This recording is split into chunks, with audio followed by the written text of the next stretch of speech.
Tonight on the fifth chapter, NFL superstar Drew Brees speaks out against anthem kneelers, then apologizes the very next day. Has the country shifted on anthem kneeling in the last 4 years? The NBA turns its back on the Pistons. Is restarting with 22 teams and without the Pistons a smart move for basketball? And Pistons forward Christian Wood says he wants to win, while the MLB negotiations have stalled. Better chance of Wood re-signing or the baseball season starting? Join the conversation by sending your tweets to @DennisFithian and @BChapSports.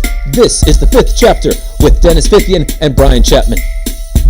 He represents the myth by way of Penn State. When Chapman gets to talking sports, the people can't wait. He represents the myth. Be a true EMU, but cut Dennis in the fall and his veins bleeding blue. They got respect around his face when that light turns red. So don't sleep on these dudes. Just invite your friends to cut your nap short and tip your cap for and sit back for the fifth chapter. Brian Chapman, Dennis Fithian. When they open their mouths, they're spitting the facts, bro. This ain't even optional, man. You just have to tune into YouTube to watch the broadcast or download it to your phone to peep the podcast. They mix laughter, they get after. It's all captured in the fifth chapter. That's right, and welcome to the fifth chapter. I am Brian Chapman. He is Dennis Fithian. How's it going, Dennis? It's going pretty good, except I'm a little bit wound up on sugar. I had a couple extra slices of watermelon and like 4 peaches off the truck, man, so I'm on sugar high. All right, well, you know what? Here's, I think our listeners and our viewers are going to get on a sugar high today, and we were talking before the show started about some of the feedback we've been getting, so a lot of positive feedback now that we're on episode 8. My sister actually recommended the show to one of her friends and gave some positive but bizarre feedback. His biggest takeaway was that I seem to be a nice person. Well, I would agree with that assessment. I think you are a pretty nice person. So, no, that's a good takeaway. It's better than saying, wow, that Chapman, that Brian's kind of an SOB. That's right. Like Donald Trump said about the protesters. Like he said about Kaepernick and company. That's exactly what he said, and I guess that I would be part of that company as well. I want to thank everybody out there who is tuning in for 5 fantastic chapters.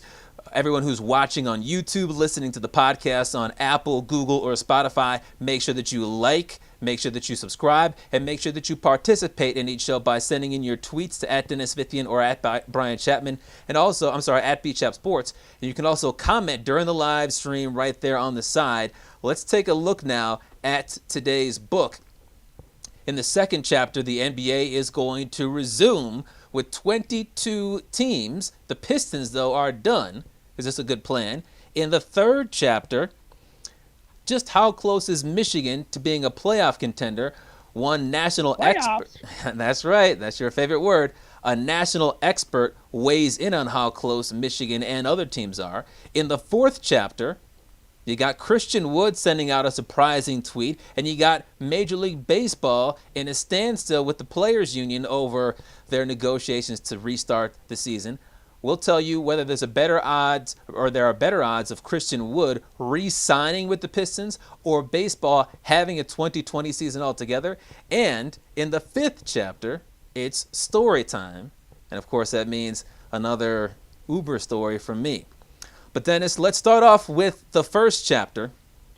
And in the first chapter, the biggest story in the world of sports is regarding Drew Brees, because as we all know, we've been consumed over the last week and a half with this upheaval in the country, racial unrest, social unrest over the death of George Floyd. People have been taken to the streets. People have been protesting. People have been wanting this time to be different.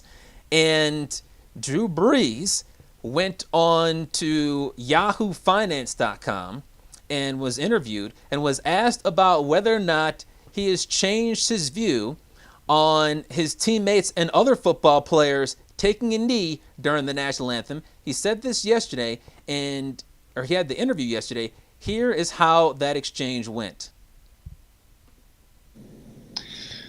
Well, I will never agree with anybody disrespecting the flag of the United States of America or our country. Let me just tell you what I see or what I feel when the national anthem is played and when I look at the flag of the United States.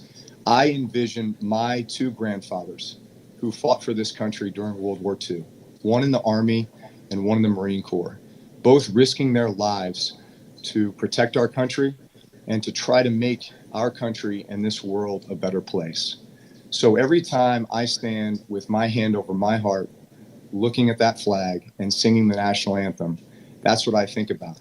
And in many cases, it brings me to tears, thinking about all that has been sacrificed, not just those in the military, but for that matter, those throughout the civil rights movements of the 60s, and everyone and all that has been endured by so many people up until this point.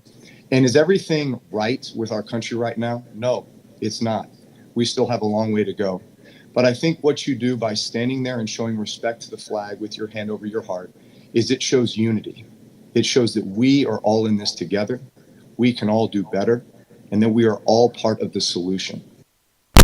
So that's what Drew Brees said yesterday. And after saying that, many of his teammates and many players around the NFL reacted. And I think it's fair to say that they ripped him. Here's one example. His teammate Malcolm Jenkins took to Instagram and said this. Drew Brees, if you don't understand how hurtful, how insensitive your comments are, you are part of the problem. To think that because your grandfathers served in this country and you have a great respect for the flag, that everybody else should have the same ideals and thoughts that you do is ridiculous. And it shows that you don't know history. Because when our grandfathers fought for this country and served, and they came back, they didn't come back to a hero's welcome. They came back and got attacked for wearing their uniforms. They came back to racism, to complete violence. And then here we are in 2020 with the whole country on fire. Everybody witnessing a black man dying being murdered at the hands of the police with his just in cold blood for everybody to see. The whole country's on fire. And the first thing that you do is criticize one's peaceful protest. That was years ago when we were trying to signal a sign for help and signal for our allies and our white brothers and sisters, the people we consider to be friends, to get involved. It was ignored. And so after that, after hearing things like that from Malcolm Jenkins and from many others, Drew Brees did a complete reversal. He took to his Instagram account to apologize, and I'll read you just a portion of it. He says, in an attempt to talk about respect, unity, and solidarity centered around the American flag and the national anthem, I made comments that were insensitive and completely missed the mark on the issues we are facing right now as a country. They lacked awareness and any type of compassion or empathy. Instead, those words have become divisive, hurtful, and have misled people into believing that that somehow I am an enemy. And then at the end, he says, I am very sorry and ask for your forgiveness. Dennis, this has taken over the sports world. What are your thoughts on Drew Brees' comments yesterday, the response from everybody in the NFL, seemingly everybody in the NFL, and then Drew Brees' reversal? Yeah, well, we could talk about this for 4 hours straight. We only have 1 hour here. We got 4 other chapters to get to. I'm a fan of both of these guys. I think Malcolm Jenkins is a great spokesperson for this cause, for the NFL, which is going to go through a lot more of these kind of situations in the upcoming weeks and months. And I've always been a fan of Drew Brees. Look, be willing to go out there and have the conversation. This is the part that we talked about. Drew Brees went out there, but the line where he says he'll never understand people disrespecting the flag, this is what the whole situation was about 3-4 years ago. Colin Kaepernick, you can say whatever you want about him or in the entire situation with the protests. The bottom line that the protesters, the people that were taking these during the NFL games wanted to make it clear. It wasn't about disrespecting the flag. It wasn't about disrespecting the military or policemen. It was about a protest about police brutality. And so when Brees, he might have had good intentions, comes out and leads with, "I'll never, understand about disrespecting the flag." He tripped up for a guy who I think had good intentions, and you could tell. I think it was a heartfelt apology there. It was like he didn't think things through over the last 3 or 4 years. And look, he can have his opinion, and I know a lot of people did not like that he came back with an apology, but I think in this situation we're going to have a lot of situations like this. And hey, being able to look and say, see the error of your ways and come back and apologize. And to me, that took a lot for Drew Brees. And I think there are a lot of people over the last 24 hours burying him. And I agree with that because emotions are running high. But I also think they should come back and say, hey, you know what, Drew Brees, this is kind of what we're going to have to go through. You're going to say something, somebody's going to check you, and then you're going to have to check yourself, and we're going to see where you're at. So I think there's a positive that comes out of this, but it was surprising that Drew Brees that he led with the exact issue that has everybody upset with. Well, I think it was good that at the end of his Instagram statement he said that he wanted to listen, and I think it's clear that he was listening over the last 24 hours. He made a statement. He got ripped by seemingly everybody, and he listened to his teammates. He probably listened to those around the NFL. He probably listened to folks that have nothing to do with football, and he decided to change things up. He did apologize, and I think that most people out there accepted his apology. Malcolm Jenkins took to either Instagram or Twitter and said that he accepted Drew Brees' apology. I thought it was a good apology. There's one thing that I'm unsure about, and I'll get to that in just a second, but I like the fact that it seemed heartfelt. I like the fact that it didn't seem like it was written by a lawyer. I like the fact that he talked about standing with the black community and fighting against injustice, fighting against police brutality. I like the fact that he talked about wanting to do more listening, and that he said that his comments did seem to lack awareness.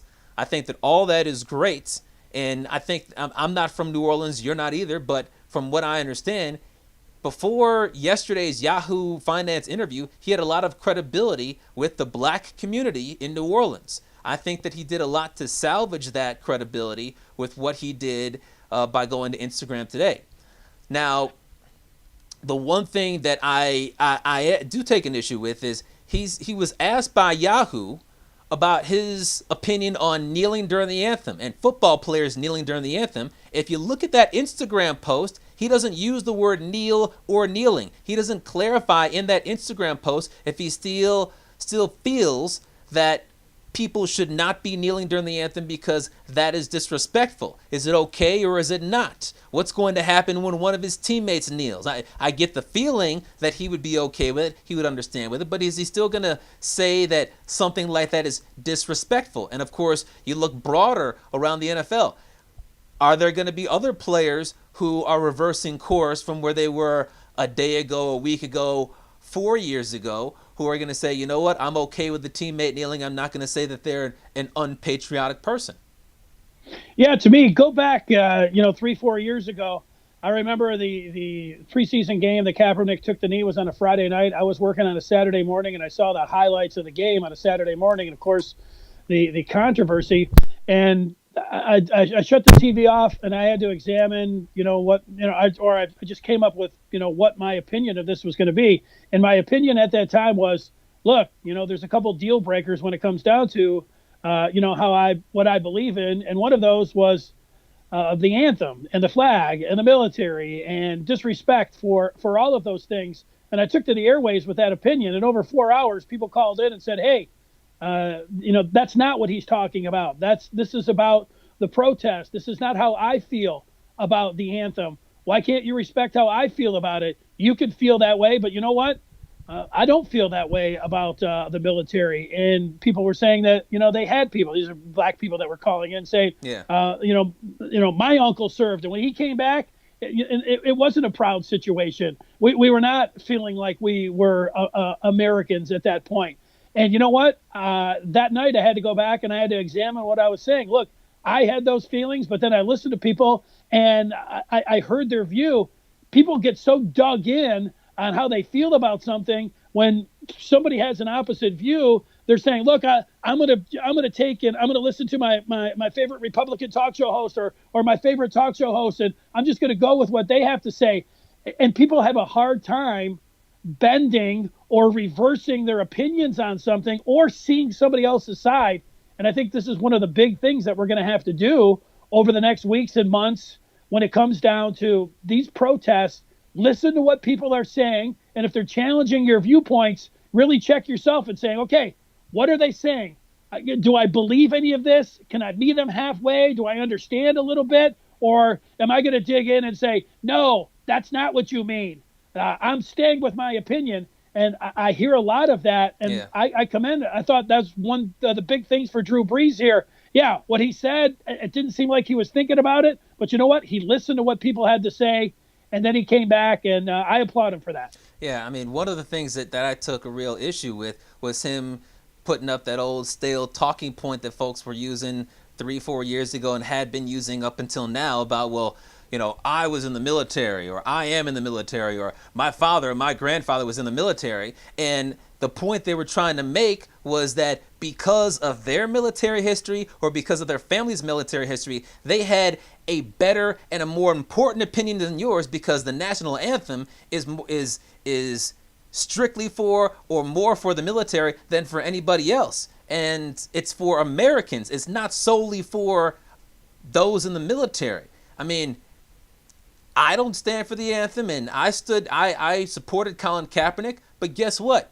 My grandfather on my dad's side was in the military. He was a World War II veteran. He rarely spoke about that. He didn't have my dad growing up in a military household and things like that. My grandfather was drafted. He didn't want to go. When I went over to his house, he didn't say you have to say the Pledge of Allegiance every single day and things like that. I knew my grandfather as a preacher who was devoted a heck of a lot more to God than to country. And then on top of that, I found out a year or two ago from my sister that my other grandfather was in the military, which means that I grew up my entire life without my mom mentioning that her father was in the military. I mean, not every family in this country, I mean, if you're proud of your military experience, that's fine, but not every family in this country goes around bragging about it or saying that that's the most important part about their family's history, and because of that they have a more informed or a better opinion about things. So when Drew Brees brought up, hey, my grandfathers were in the military, therefore I have to put a hand on my heart and have a tear in my eye during the national anthem, it's like that doesn't make you more credible whatsoever. So I'm glad to see that he was backtracking on that. We don't need patriotic bullies coming out there saying that my opinion is better than yours. And on the flip side, I don't think that we need to have kneeling bullies or not standing up bullies who are going to try to intimidate those who are standing up during the national anthem. If you want to do something peaceful during the national anthem, whether it's sit down, stand up, hand on your heart or not, that's fine. We don't need to bully anybody over this. No, and I think there's a lot of things that go into it, like just because my entire life that I stood up for the national anthem, and I always thought that it was a very peaceful 2 or 3 minutes, and I used to think about the country and think about, you know, my love of the United States, and, you know, had warm, fuzzy feelings, really, until, you know, Colin Kaepernick did this, and then the explanation was, you know, I don't have those same feelings. That's not how, you know, people of my color feel about, not all of them. And what we're doing here is, like, you know, the national anthem is not about, you know, the necessarily the flag or respecting the military or the police. It's about whatever you choose, you know, to believe about the anthem. And if you want to protest there, and if it's peaceful, can you understand what the protest is? And that's the thing. Like, when it got to Jerry Jones and it got to the rest of the NFL owners, it became this. If you support Colin Kaepernick, you don't like the military and you don't like police, and that's not what they were saying. And we're not going to sign you, and you're a son of a bitch. It was about police brutality and shining light on that, and that's what it's always been. But people say, well, to me it means you're disrespecting our country. Well, that's not what they're intending. Can you meet somebody halfway? Can you talk through it? Or are you just putting your hands over your ears and saying, you hate America, you hate the military, we're not and now we got signing to you. see. Go protest on your own time. Just stop ruining my Sundays. Get out of here. And now we got to see what Jerry Jones, Martha Ford, and these other owners are going to do in response to this, because it seemed like 3-4 years ago, all they wanted to do was stomp this out and get back to playing football. They said, hey, well, what if we just lock arms and take a knee before the anthem and everybody stands up during the anthem? And then some of the players were like, no, that's not good enough. Then you have these billionaire owners saying, well, what if I cut you $1 million check once a year to your favorite charity and I put out a statement? Is that enough? Will you now stand up so that I can make $100 million or $200 million per year? What if it's $2 million per year to your charity? Obviously, that stuff didn't work because George Floyd, because of other situations that have taken place. We need laws to change. Where are the NFL owners going out and saying, hey, I'm going to fight with my senator and my president and my representative to ensure that these laws change? I haven't seen any NFL owners doing that. And also, how about now let's bring back Colin Kaepernick? Are you going to still die on that hill saying Colin Kaepernick is not good enough, he's not coming back into the league? I mean, you're going to talk about, well, he's imperfect and he moved the side of his workout. Far more flawed and far less talented individuals have been signed by all 32 of these owners. What are they going to do now? Yeah, Kaepernick didn't do himself any favors last year when he had his workout. He didn't seem like his heart was really in trying to get back to the NFL. But and the one thing, if you're going to sign a backup or a guy that you even think can compete for the starting job, but you're not sure of, bringing in at that time total controversy is something that NFL teams I got trying to stay away from. Colin Kaepernick and signing him as a backup, where you're just bringing in controversy immediately. How does that play now? Well, I think that it's a huge point. I don't think that this time around that you're just going to say, if you're the NFL, like, man, we're just not going to play the anthems because we're probably not going to have fans either. It's addressing the situation. It's not getting away from this. It's not giving somebody $1 million to go away. It's saying, can we really make some strides here?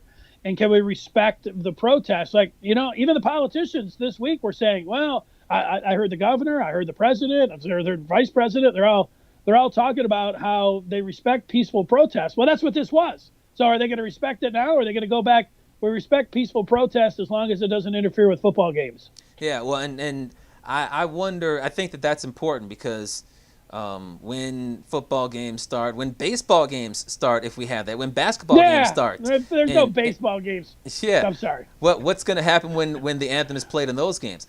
And the other thing is, when it comes to things changing and how quickly things have changed in this country, we know what Drew Brees said yesterday. He said, I will never agree with anybody disrespecting the flag of the United States of America or our country. 4 years ago, Drew Brees was asked about kneeling on ESPN, and he said, quote, I wholeheartedly disagree. There's plenty of other ways you can protest in a peaceful manner that doesn't involve being disrespectful to the American flag. That's like an identical statement.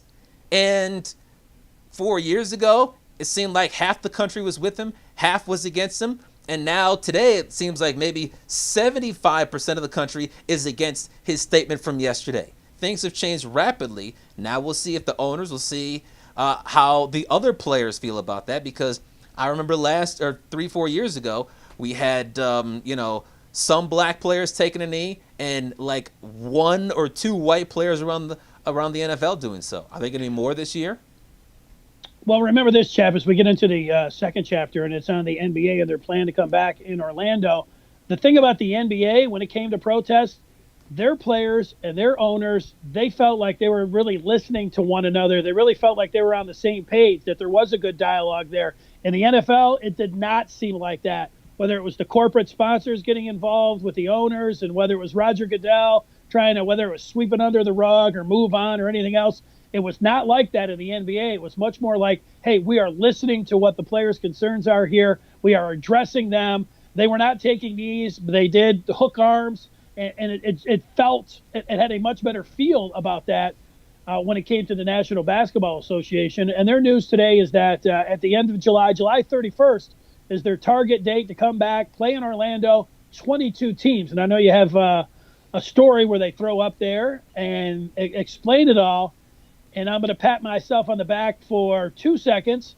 And I told you that they would make sure that Zion Williamson and the Pelicans were going to be involved. He might have a deposition in the afternoon, but then in the evening, he's going to be playing basketball. Yeah, that's right. As you can see on the screen from this ESPN story, the top 16 teams in the East and West will be joined by teams currently within 6 games of 8th place in the 2 conferences: New Orleans Pelicans, Portland, San Antonio, Sacramento, Phoenix, and Washington. Also, each team is going to play 8 regular season games.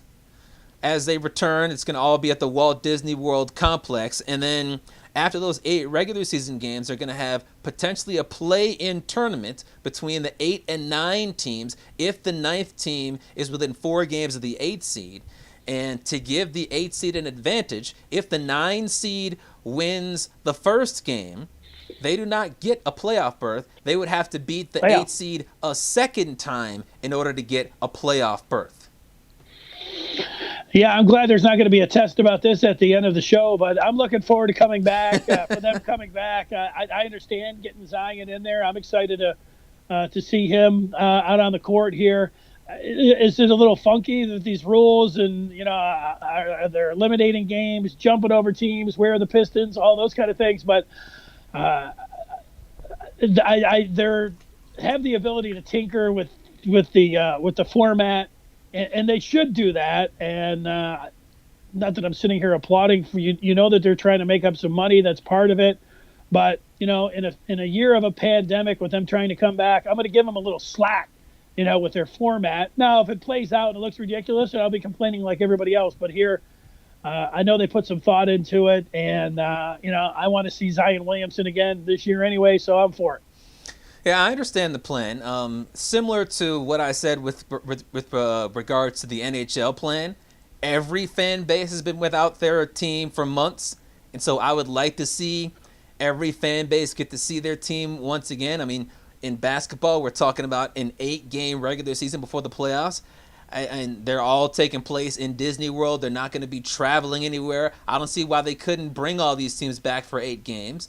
I think it sucks for the Pistons because they were listening to a lot of Mystical, listening to a lot of Master P. They were tanking like a No Limit Soldier. They had lost 12 or 13 games heading into the shutdown, and they went all the way down to the 5th worst record in the league. They had a shot to get to the worst record in the league had they finished out their season. They need to get LaMelo Ball. They need to bring LeVar Ball and the Big Baller brand to Detroit.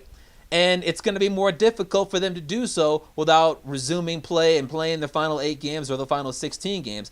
But I overall, outside of not having the Pistons, I like what they did. I think having 8 games to determine seeding, to get teams warmed up, makes sense. I think that, not just having an automatic play-in game, but the 9 seed has to be within 4 games of the 8 seed for that to kick in, makes sense.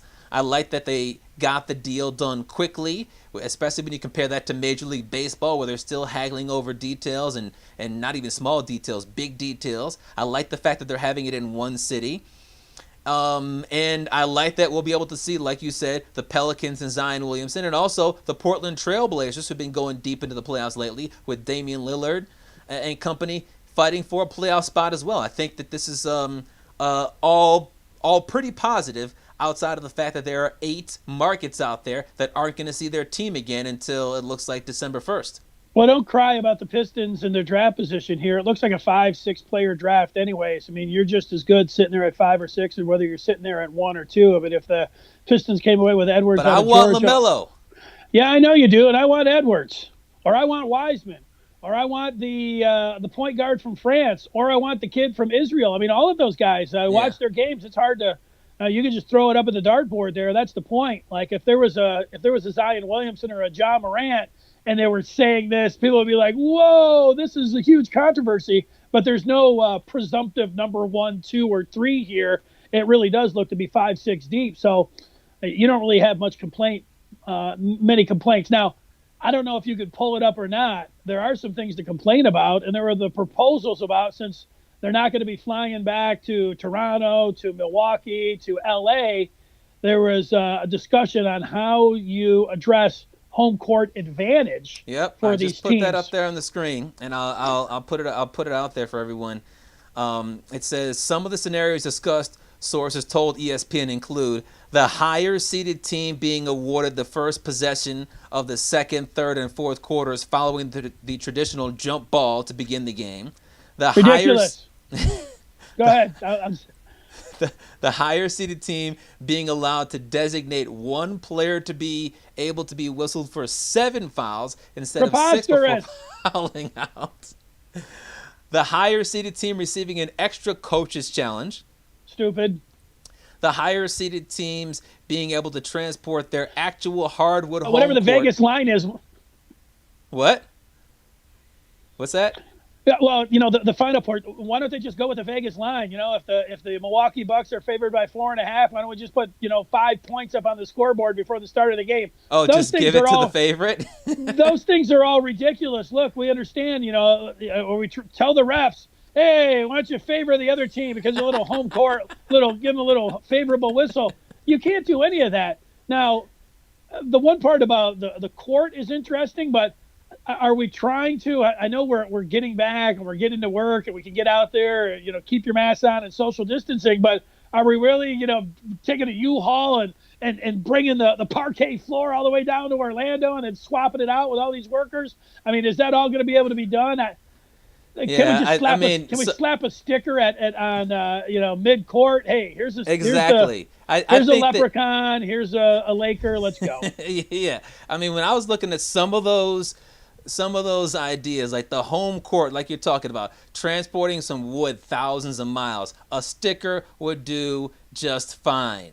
The home team picking which hotel they stay at.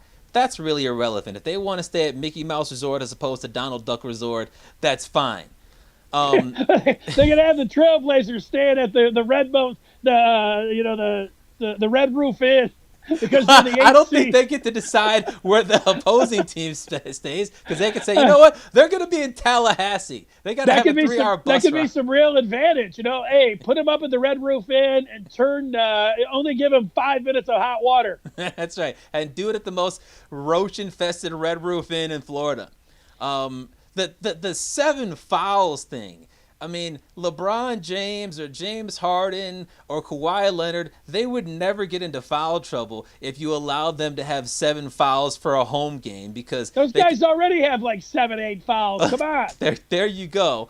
The one thing I think would be okay would be the home team getting the ball to start the second, third, and fourth quarters. They lose the jump ball, they get it second, third, and fourth quarter. They win the jump ball, they get it to start all 4 quarters. You want to give the home. I mean, the whole reason for having home court advantage in the playoffs is because it gives you some sort of edge by being at home in front of your fans, and there is statistical proof to show that it helps. If there aren't going to be any fans, if the only advantage you get is, hey, there's a friendly sticker at center court, why not give them an extra possession or 2 per game at the start of the quarter? I'm okay with that.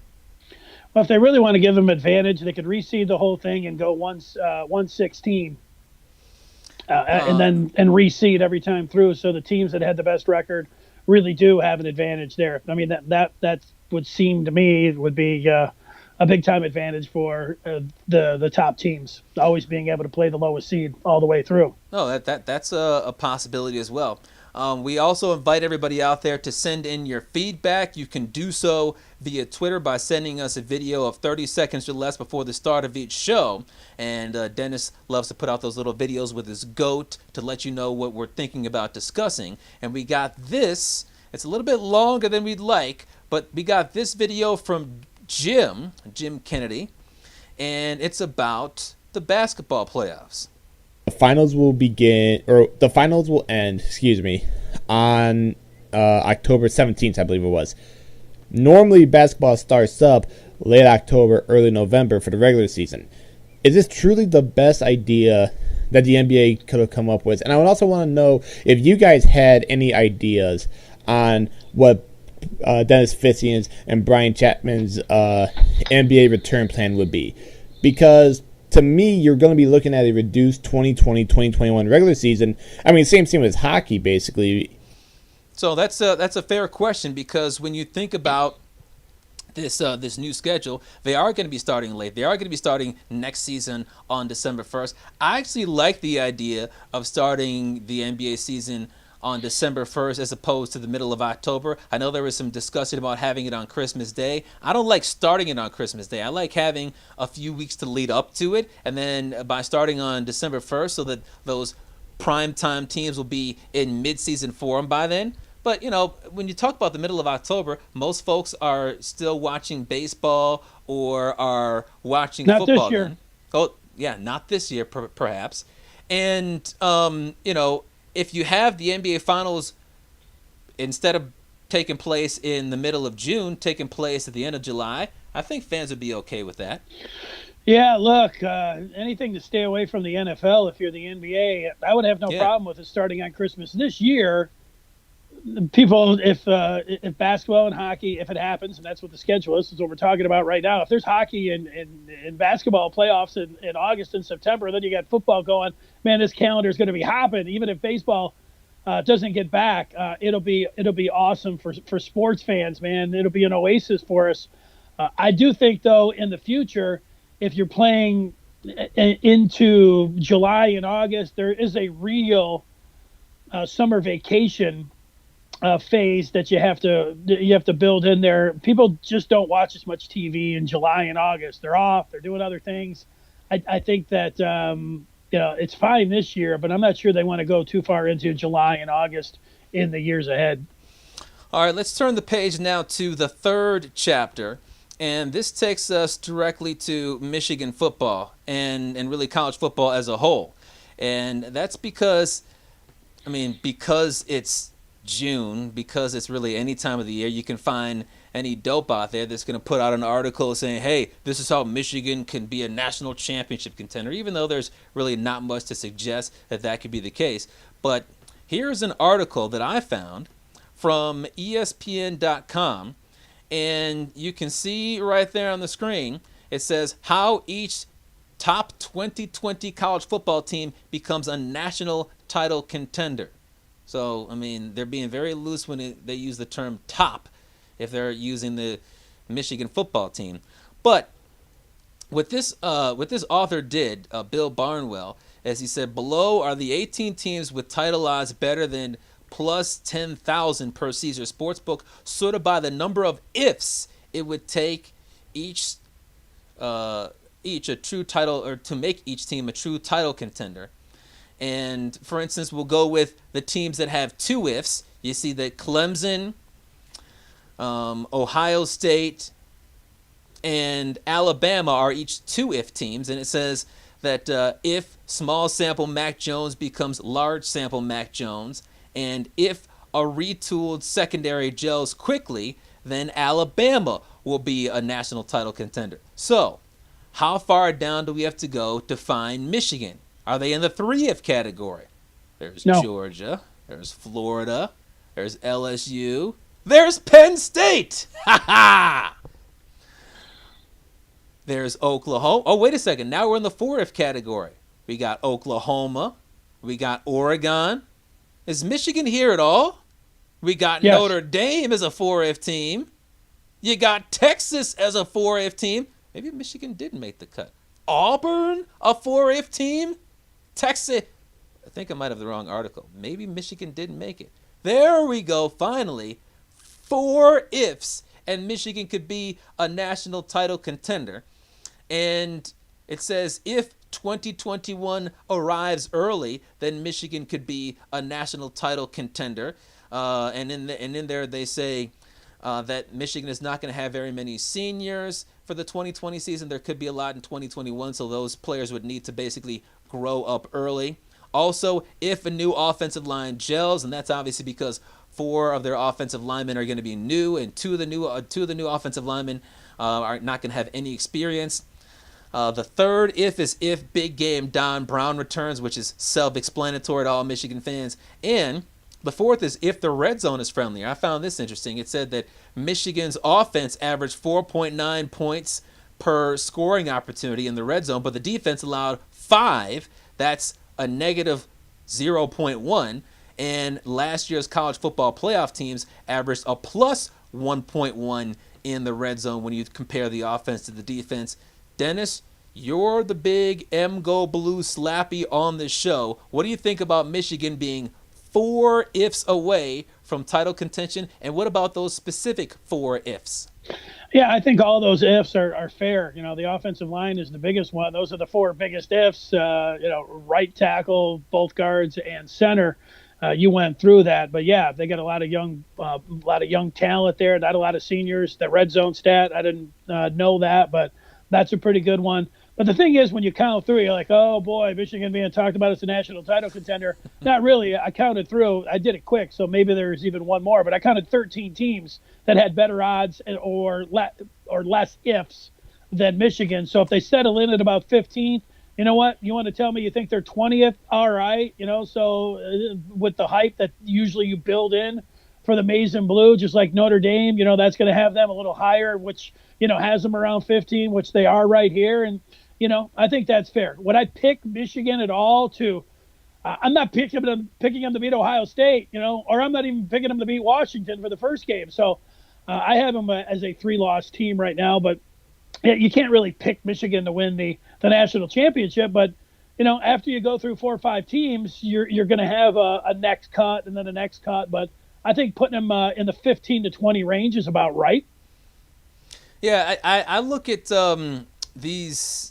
I mean, when I first looked at the article, I was thinking, oh, crap, here we go again. Folks are going to talk about Jim Harbaugh is going to finally get it in his 6th season. But, yeah, they put them in the 4-if category. And when you start talking about 4 ifs going correctly, then, yeah, I think that Michigan could be a national title contender if 4 ifs go correctly. But because they're ifs, they're not all going to happen. They're not all likely to happen, and certainly the more ifs, the more difficult it is for you to get there. When you think about having to replace talent, I mean, Michigan sends a lot of players to the NFL. They don't translate into getting Big Ten titles, but they go to the NFL. They had a bunch of players drafted this year. A lot of them go after their 3rd year, so that means you're not going to have a whole lot of seniors. Some guys make dumb decisions, like Donovan Peoples-Jones, who was a 6th-round Cleveland Brown. But when you have juniors and sophomores taking a starring role, that doesn't mean you can't compete, because Alabama, Clemson, and Ohio State were the top 3 teams, and they send guys to the NFL after 3 years. I specifically remember 3-4 years ago, Urban Meyer was asked about redshirting players, and he said, we don't really do that here because we send guys to the NFL after 3 years. So if Michigan's players who are going to be seniors in 2021 step up and play like championship contenders in 2020, like the article talks about, then yeah, they don't need seniors to be or they don't need a whole lot of seniors to be a championship contender. The biggest if, though, is certainly that Don Brown defense, because they always show up against Rutgers. They show up against the cupcake non-conference teams when they give up 10 points or whatever. They can crush Maryland, but then they play PSU on the road, Wisconsin on the road. They play the Buckeyes anywhere, and they look like a Pop Warner defense. Yeah, remember this. They brought in 2 new defensive coaches there to help out Don Brown. These are guys that have experience with RPOs and are going to work on those crossing routes, the exact things that have been giving Michigan problems. I know their talent at defensive tackle has been one of the issues there, so that could help. I'd also put a big if. I know the offensive line, that's the biggest thing, but and this is a little hyperbole, but if Dylan McCaffrey can be a reasonable facsimile of Lamar Jackson, then maybe this team could take off. Like, he's got the it factor there. I hate to put too much on him because I do that every year on all the quarterbacks. I was excited about Shea Patterson last year, but I haven't been. You know what? Drew Henson, Chad Henne, when he started as a true freshman, I was pretty excited to see him. Yeah. Dylan McCaffrey put me in a category as not being as excited to see a Michigan football player on the field since Chad Henne when he was a freshman in what that would have been, 2003. I was kind of surprised to see that none of the ifs had to do with a Michigan quarterback, especially considering you look at the 4 quarterbacks that were in the college football playoff last year. They were arguably the 4 best quarterbacks in the country. Certainly the top 3 with Lawrence, Fields, and Burrow. And you could argue that Hurts, who was a national or was a Heisman Trophy semifinalist, that it was the top 4 there. But sure. I know you're excited about Dylan McCaffrey. I know that he's still competing against two other quarterbacks for that job, but I continue to say that he couldn't even beat out Shea Patterson, who went undrafted. He was hurt. What's that? He was hurt. Well, when he was healthy, he didn't beat him out either. And he might not be a top 4 quarterback in the Big Ten East next year. With Fields, I'll give you this. With Clifford, with the Indiana quarterbacks, and now Taulia Tagovailoa transferring to Maryland. I'll tell you this, man. Out of all of that, talking about Shea Patterson, you usually go with the guy that has the experience and all those things. And I would like to have seen Jim Harbaugh put in Brandon Peters against Michigan State instead of John O'Corn. Hell, I would like to see a true freshman Dylan McCaffrey 3 years ago at Michigan in that downpour. They would have had a better chance in that game. But I thought last year in the bowl game, they didn't owe Shea Patterson anything to play him against Alabama. Dylan McCaffrey was healthy. I can tell you this. There were coaches that wanted to see Dylan McCaffrey getting some time in that bowl game, not seeing Shea Patterson in there. So I thought they screwed that up as, they were kind of at odds there. But there's a little more harmony now, but, that was an issue. All right, Dennis, let's turn the page to the 4th chapter. Yeah, and that's going to get to Christian Wood, who had something to say today about what he's looking forward to the next time he hits the hardwood. And we'll get to his tweet. And we want to know what's more likely, Christian Wood re-signing with the Pistons, or that Major League Baseball will actually have a season this year. Answer that question, Brian Chapman. Well, and you asked that question because, as you can see on the screen, Christian Wood just tweeted out yesterday at 10:48 p.m., "I want to win." That's all he said. I want to win. Lots of comments, as you can see down below, thousands of comments below from Pistons fans. And, when you think about that, and then you think about, I'll put one more page up on the screens for everybody to see, and that's about the Major League Baseball negotiations. It looks bad right now because the owners got the offer from the players about a 114-game season, and they told the union it did not plan to make a counter proposal after they rejected the offer. So we're sitting here exactly 1 month before the 4th of July, and the two sides are not negotiating. But in terms of better odds of Wood re-signing or us having a baseball season, I'll go Wood. You think the better odds of Christian Wood re-signing? Yeah. I think because the Pistons, look, they're going to have a lot of cap room, and there's always a team that can go, and shoot the moon. But if it's really coming down to the money, I mean, I understand that he's saying he wants to win. How much less is he going to take to go to a contender? The Pistons, man, they could offer him a nice fat chunk of change in the first 2 years, maybe not as much in a third, maybe even a fourth year. I don't know, looking probably like, a 3-year deal. But I think it works out for both parties here. Pistons can give him a little bit more money, and they could. I don't think they need to tell him this, but if he has a deal here, it's a palatable deal. And he plays well, he can get all the run here. Hell, they could trade him then to another team here. But the Pistons have the money. They've got the playing time. He's already here, which is a little bit of an advantage as well. So I think the odds are that the Pistons, even though he's saying he wants to win, he's not going to win with the Pistons because they're going to be tanking over the next 3 years. But I think that they can. I think they can offer him the best. Yeah, well, I think they're going to tank up to the double draft. I think that's what they should do. I think that's what the new GM should, his idea should be. So they should go to that double draft. And so if he really wants to win, he shouldn't be here. But I think what he really wants is playing time and money, and then a chance to be dealt somewhere. I think the Pistons can offer him all those things. Well, I think that Christian Wood's tweet didn't just come out of nowhere, because it so happened that the tweet came out on the same day that the reports were coming out about the NBA allowing 22 teams to return and his Pistons not returning. It happened the day before the owners approved the deal, which was today. He hasn't played in 2.5 months, and now he sees that the vast majority of the NBA is going back to playing. His former teammates Marcus Morris and Reggie Jackson are going to be playing. And you got to be a real bottom feeder in the bottom 27% of the league for the league to say, no, you're not good enough to even be a borderline playoff contender. He's lost 12 of his last 13 games. He was mystical. He was Silk the Shocker. He was Mia X. He was tanking like a no-limit soldier. I was looking at the Pistons schedule. He hasn't won consecutive games since the middle of January. He hasn't won 3 games in a row all season. So I believe him when he says he wants to win. He's looking at these below-average teams that are making the playoffs, and he didn't. I think that there's about a 60% chance that he stays in Detroit because he is an unrestricted free agent, and he's only made $4.3 million in his career over 4 years. And like you said, he could get some money. I mean, after Drummond got traded, he was putting up all-star numbers in March, 27 points per game, of 43.5% from three-point land.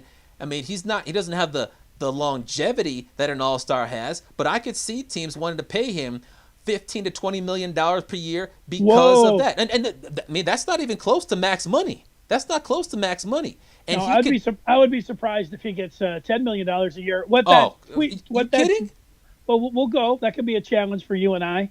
I think his you don't think annual, he's going to get $10 million a year? No, I don't. But I'll give you this: what that tweet should have said, and it's admirable that he says that he wants to win. What it should have said is, "I'm going to the team that pays me the most money." That's what it should have said. Well, I think that's why it's a 60% chance he stays, because the Pistons have his bird rights and they have the cap space, so they'll have the money to pay him. When you can say all you want about I want to win, but when you've made $4 million in your career over 4 years, and you can make $4 million by Christmas or by Valentine's Day, then you're certainly going to do that. I think 60% chance, but I think better odds of Major League Baseball returning. I say 94% chance of baseball returning because, I mean, while they've got laughable deals on both sides, they have to play. They have to get a deal done.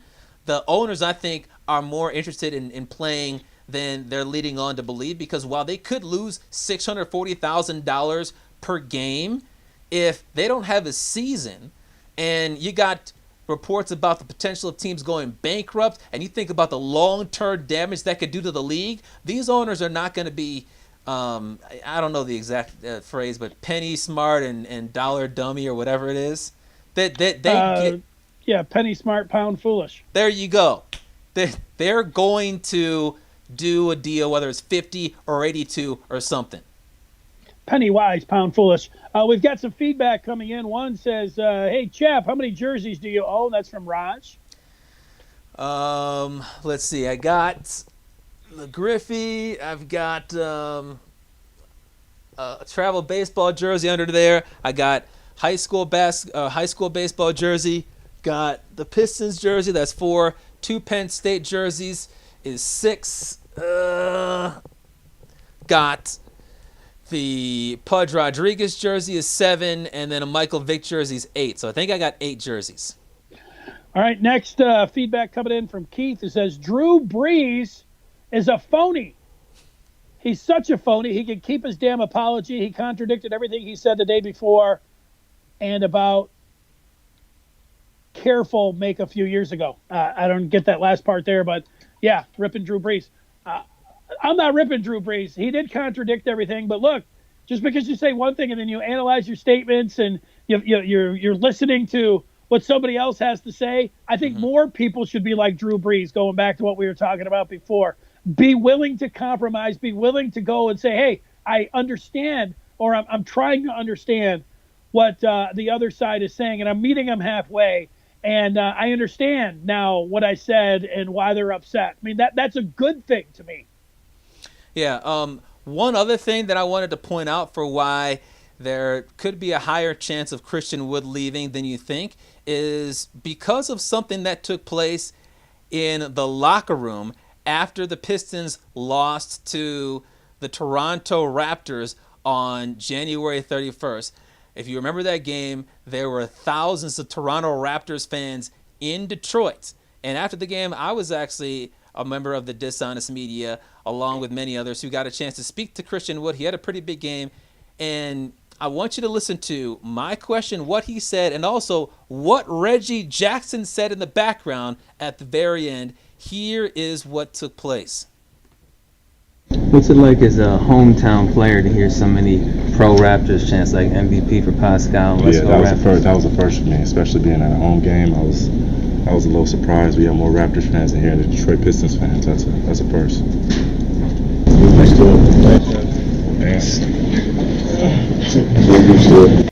There you heard. I don't know if you could hear it, but Reggie Jackson, as the caption says right there, said, "Get used to it." I'll play that last part for you one more time, just in case you missed it.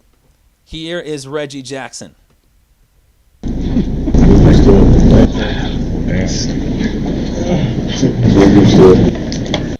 And he said it twice. Dennis, I have to imagine that he might be thinking about whether or not he wants to get used to being on the road when he's at home when Toronto comes to town. That might have been part of the reason why he sent out that tweet.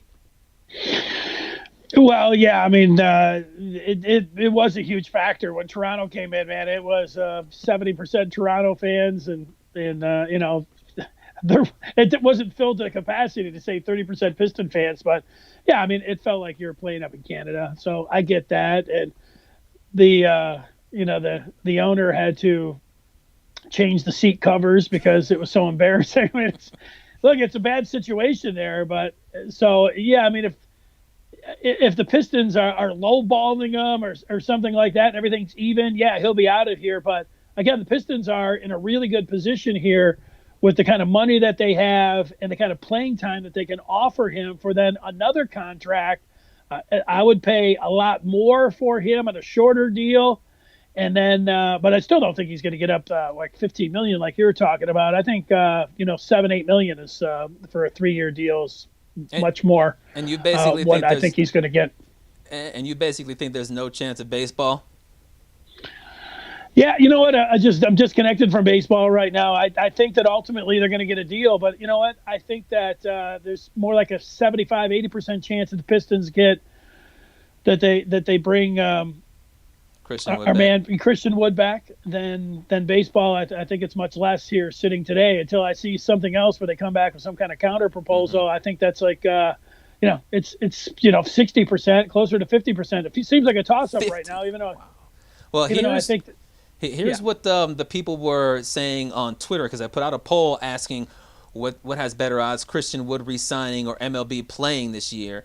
And so far, it's pretty close, but 54.2% say that there's a better chance that baseball has a season this year. And I mean, like I said, I think it's about a 94% chance that baseball has a season. Wow. And far less, 60%, that Christian Wood returns. All right, we got some more feedback coming if I can get to it here. Keith says, spell checker, need to say what he said during the height of these protests. Just be quiet if you aren't helping the country. His comments did the opposite. Spell checker? Keith. Yep. He says, I meant to type Kaepernick, not careful. Damn spell check. Yeah, Kaepernick, careful. I get it. Yeah, I hear you on that. Yeah, so... yeah, there we are in the percentages. Now we're getting to the 5th chapter. That's correct, and that means it's story time. And, of course, we start off with the myth. No, the man, the Fith, the legend, Dennis Fithian. Yeah, for my story, it just occurred to me, like, talking some recruiting today with a Rivals recruiting analyst, and we were talking about the prospects of, the off season here and the seniors and some of the juniors, what they're trying to do. These are guys that are actually in line to go play college football. But then I started thinking about the majority of high school athletes that are not going on to play football or basketball or whatever sport they're playing. And high school's it, and to lose an entire season, which looks more likely than not. And I think there will be a football season. College, there were some setbacks today with some positive tests for coronavirus. I know that seems like people have swept it under the rug for right now. But for high school to come back, that seems like a long shot for me. And, man, imagine somebody going in. I know baseball players that were going to be seniors, they lost their seasons. A lot of kids have lost their seasons. But just thinking about it again today, for me, the story time, man, I really feel for those kids that not going to have an opportunity to play their junior or senior seasons in high school and an entire, missed season. If you are somebody that has an eye on playing after high school, man, that hurts you as well. So it sucks. Yeah, that would suck all around. I mean, I wanted to play in college. I wasn't good enough to play in college, but you take away 25% of the time I could play in high school. That stings. Um, Obviously, a lot of you guys know that I drive for Uber and Lyft, and I've got another story from you or for you from that world. And this is a story that I think Dennis is gonna like a lot. It was about a week and a half ago. I rolled up to this house in the middle of the night to pick up a guy, and when he walks out to the porch, I could see that he was blind because he had his sunglasses on at night, and he had that stick that blind people have to help them navigate where they're going. So I crept a little bit closer to the driveway so he wouldn't have to walk as far. And when he got down to the end of the driveway, he got about 1 foot away from the front passenger headlight of my car, and then he stopped. And I was waiting for him to get in, but he wasn't moving, so I cracked the window and I said, "I'm right here." And he said, "Oh, I didn't hear you. I didn't hear your car running." So he started touching the car and got into the rear passenger side seat. And two things about that. First, I drive a hybrid, so when you're parked, the car doesn't make a sound at all. There's no rumble from the engine because the engine is on when you're driving a hybrid. And second, I picked up a lot of blind people over the years, or people with vision problems, and some of those people are okay day to day. You would never know they're blind. They can do day to day tasks, but they certainly don't have good enough vision to drive. Others are legally blind. They've got some vision, but they're legally blind, and so they need rides to go from place to place, but they can certainly see my car in the darkness. Then there's other people, like apparently this guy. He had no sight at all because he couldn't see where my car was when it was 1 foot in front of him. He was 100% blind. So when he got in the car, he explained that he couldn't hear it, and I told him that it was a hybrid, and I explained to him how a hybrid car worked, and he was amazed that just by braking and by coasting, you could charge up your battery. I told him the most efficient way to drive, and he was just floored about the technology of a hybrid. The ride was only about 5 minutes long. We get to his apartment building, and he says, "Hey, your voice reminds me of a guy who comes on the radio at night." And, typically when people talk about, "Oh, your voice sounds familiar," I don't give them any hints. I don't want to talk about it. I try to change the subject because I'm not the type of person that goes around town when someone gets in my car, get that off the screen. I'm not the type of person that someone gets in my car and I say, "Look at me, I'm Brian Chapman, look at me." But he was blind. He was a nice guy. So I said, "Yes, I'm Brian Chapman." And he said he listens all the time to the station. And he said that he calls in too. And he said that his name was Rich. You remember caller Rich? Rich from where? I Did he have a deep voice? It was in Detroit. No, it's not all that deep of a voice. But I remember him calling into my show multiple times because his voice sounded familiar. And I thanked him for listening. I told him what you and I were doing with the Fifth chapter. He said he would listen. But as he got out of the car, I didn't have a chance to ask him. But I just thought it was remarkable because when he called in, he would always give a good take. But he did so without ever having watched the game. Yeah, I'll tell you, there's a lot of callers, like there's a lot of Riches, and I'd have to hear the voice. But if if I heard the voice, I'll tell you this: there's been some surprises over the years. I remember going to the gym, and I'm not walking around the gym really talking to anybody. I might just walk in and say, "Hi," that's it. And then there would be people that would recognize my voice from just saying hi, or for filling in, doing some Pistons shows over the years, doing the pre and post game. You get a chance to sit right there in the front row. I had more people coming up to me saying, "Hey, you work for the Pistons?" And like, sometimes I'm kind of like a, backup. Yeah. And they're like, "Oh yeah, I see you sitting down." So it's kind of amazing that people recognize you. It's not like, the camera's just kind of, once in a while going by you, but those are kind of neat things. Yeah. That's cool that you got recognized, your voice. Well, and especially, honestly, I thought the more amazing part about, that whole story was not getting recognized. It happens probably about once a month. What was more amazing is that this guy could call in on a regular basis about the Lions, the Tigers, whatever, and I would have no clue that he didn't watch any of the games. Because, I mean, it's obviously he wasn't. He was listening to games, and he listens, to sports radio all the time and play-by-play, but not seeing anything. And he sounded more knowledgeable than half the callers. Yeah, it's quite the contrast because we work with some people that, say that they watch all the games and they don't know what they're talking about. So there you go. All right, Chap, that's going to do it here. Hey, coming up on Tuesday, that's when we will be at it again, is Spencer Torkelson, the Tigers pick at number 1 overall for sure.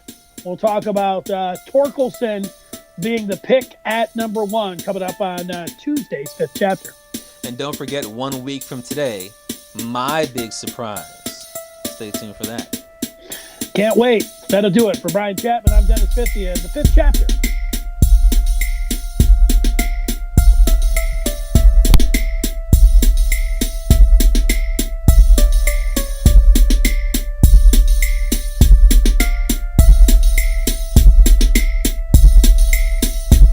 He represents the myth by way of Penn State. When Chapman gets to talking sports, the people can't wait. He represents the myth.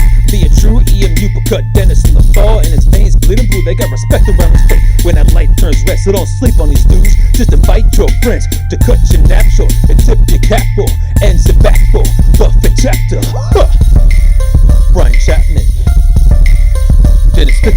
When they open their mouths, they're spitting the facts, bro. This ain't even optional, man. You just have to tune into YouTube to watch the broadcast or download it to your phone to peep the podcast.